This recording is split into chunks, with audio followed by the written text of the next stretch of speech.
week we are all doing winter warmers in our Thermomix. Now you'll notice some of these recipes reference Betty and something else I can't remember because they've come from a couple of them, the UK recipe collection, which is around their stoneware. Now Thermomix in Australia are just getting ready to release some stoneware here in Australia, which will be super exciting. But in the meantime, I thought it's a perfect weather. It is getting cold here in North Brisbane, and it's probably colder where you are potentially, but it's time to crack out the stoneware and get cooking. So I was really fortunate a few years ago to be gifted a gift card, and I went and got myself some Le Cruche, I don't know, however you pronounce it. Until this point in time, it's actually been, I've made stock in it most winters, but predominantly popcorn is what we would pop on it on the stove top. I don't think I've actually used it here at our new place. So this is the first time I've actually got it out. So it's got a lid, and this dish does require a lid. So if you're thinking about what have I got to use, it needs to be oven proof and be able to put a lid on it for this dish. Okay, so if you're thinking about your Pyrex or your glass containers, something that has a lid.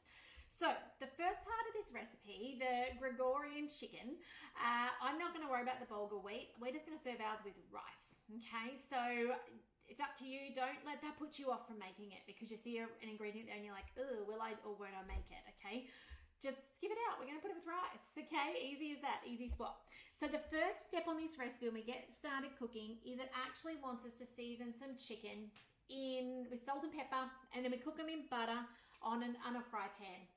Later in the week, you're going to see I'm going to use my other fry pan. So I have two things in my kitchen. I've got this big one that I use occasionally, and I've got a flat fry pan.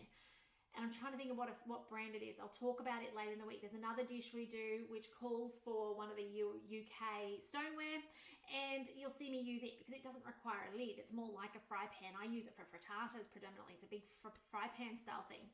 So I've used that. I've heated it with butter, and I have cooked off, as it's asked for, my chicken bits. Now mine is a chicken that's cut up into bits. It's not a thigh, but I reckon you could use anything. You could use drumsticks, thighs, bone in, bone out. I reckon that anything like that would be amazing. It just wants you to sear it off to actually capture those juices in and caramelize the outside of it. So it takes about 10 minutes each side, and then meanwhile we go on with the recipe. So the first thing it's asking for is 250 grams of brown onions cut into halves. Not sure how much I've got. I've just done 2 brown onions. Oh, that's not too bad. And then it asks for 3 cloves of garlic. In that goes. Now it's going to ask us for the lid, and we're going to chop this down for not long at all. I love the chop of the garlic and onion in the Thermomix because it takes 5 seconds to be fine. It can even take down to as low as 3 if you've only got, say, an onion in there, on things like risottos, which are perfect for this cold weather as well. Scrape down the sides. I'm not going to. I will get onion eyes. I should, but I'm not going to. Now it asks for some butter cut into pieces, 20 grams. So I'm just going to put it through the measuring cup hole. Actually, I need to show you the chop. I will take the lid off. Hopefully I don't cry. It's not so bad in this room. There you go. It used to be terrible when I used to do it in my walk-in pantry at my old house, because the onion fumes, they couldn't escape me.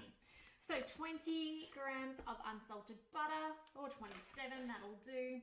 And now it's going to cook off beautifully. Put the lid back on, the measuring cup in, and it's got a 5-minute cook at 120 degrees. While this is cooking, on speed 1. While this is cooking, you will need your Thermomix veggie stock.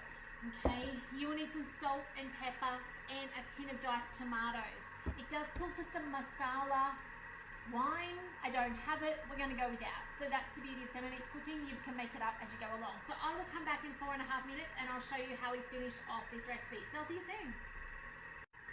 Okay, welcome back. It is smelling amazing in here. Nothing better than that warming smell of onion and garlic. Yum. So now we're going to continue on with the recipe. Now this can be made in a TM31, TM5, TM6 thermo cooker, and that's what I love the most about these recipes on Cookie Do. If you don't have Cookie Do and you've got something else that you're cooking with, get onto it. They are triple tested, they are amazing, and as you can see, we're cooking from the UK. Now, if you want a hand with cookie dough, you can just reach out, but you can sign up to also a 30-day free trial to just have a play with it and see what it's all about. So do check it out. Absolutely love it. I love the shopping lists, the meal planning functionality. If you're in Australia, Woolworths online, connect up there as well, which I love. Anyway, back to the recipe. 400 grams of tinned diced tomatoes, check. Next, some beef stock. No, we use chicken stock here. So, not chicken stock, we use veggie stock here. You do not need to buy or make chicken or beef stock. Just use veggie stock. It tastes all the same. I have tried in the past to fool my family using different ones, and they really can't tell the difference. Now it says 1 teaspoon, so we'll go with that. In that goes. Next up, I do love as well that with the veggie stock, it doesn't cost much to make. You know, it is vegetables and salt. So in the scheme of things, it's really cheap to make. And really use what you've got veggie-wise. So if you've got an abundance of greens from your veggie patch, from your broccoli and your cauliflower, use all the greens. And if the color puts you off, just go all one way. So go all greens or all oranges. Like, so when I say oranges, your carrots and your tomatoes. So you'll see the recipe has a combo of both if you go veggie stock on cookie dough.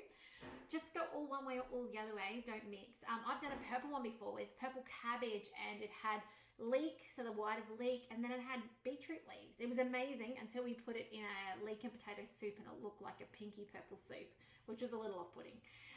Okay, pepper, I did put some in, but it says half a teaspoon. I'll go a bit more generous with that. And then we're going to put the lid on.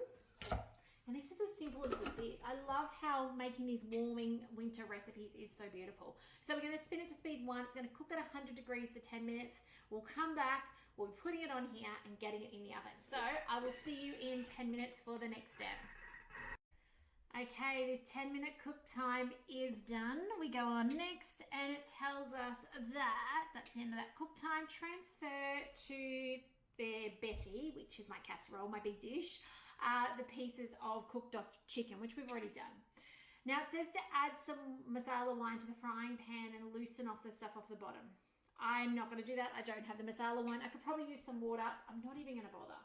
Then we're going to, let's just go back a step. I feel like I just overlooked a step. So what I did forget to just mention is then it says to add that sauce that you've cooked off the bottom of the dish into here, and then it asks you to put your tomato sauce mix in as well. That's what I thought I'd overlooked. And now this is where we put the lid on, and it's going to go in the oven for, I think it's 20 minutes, but let's just double check that before I lead you astray. You don't want too much spare capacity in your bowl, because I reckon otherwise you'll find your meat won't get covered with the beautiful tomato sauce. So, bake for 20 minutes at 200 degrees. Make sure your chicken has that beautiful sauce over the top. Then, and that's with the lid on, then what's going to happen is you're going to be cooking your rice. If you want to serve it with rice, I'm not going to show you how to cook rice. I have shown you how to cook rice multiple times in the past. I will tag a video for you guys to watch that at the end of this. And then it actually tells you there's your rice in your simmering basket. And then we serve immediately and it's done. So I'm going to get this in the oven for the 20-minute cook time. I hope you'll give this recipe a go. I do just want to, before we go, I'm just going to double check. I'm going to bring up the recipe details. I just want to check I have told you the right thing regarding the oven time. I don't want to get that wrong. Yes, okay. It's not just 20 minutes. That's what I thought. I thought, oh, I missed something. So 20 minutes lid on, take the lid off, and then it is an additional 15 to 20 minutes. So all up 40 minutes, but the first 20 with the lid on, second 15 to 20 with the lid off at 200 degrees in your oven. I can't wait to hear what you think of this recipe. Okay, give it a go in your Thermomix and let me know. I'm excited for the final product. It looks and smells absolutely amazing. It's going to be beautiful on some white rice, brown rice, whatever you've got. Even pasta, I think, would be beautiful with this. So I hope you'll give it a go. I hope you will enjoy this week's winter warmer recipes. Whoops. Reach out if I can support you with anything regarding your Thermomix. If you'd like information about getting a Thermomix, if you'd like to join the team, you know, this month we're actually earning the beautiful new Thermomix cast ironware. So how cool is that? And that's the beautiful thing about partnering with Thermomix is we do get to earn things along the way, not only commission, but other bits and pieces to assist us in our kitchens as well. So I can't wait to get mine soon and be able to show you how beautiful that looks. But otherwise, guys, take care. Thank you for joining me today. My name is Lisa Keegan from TMX New Adventures, and I look forward to seeing you tomorrow for some more winter warmers in your TM31, TM5, TM6 or thermo cooker. Take care, and we'll see you then. Bye for now.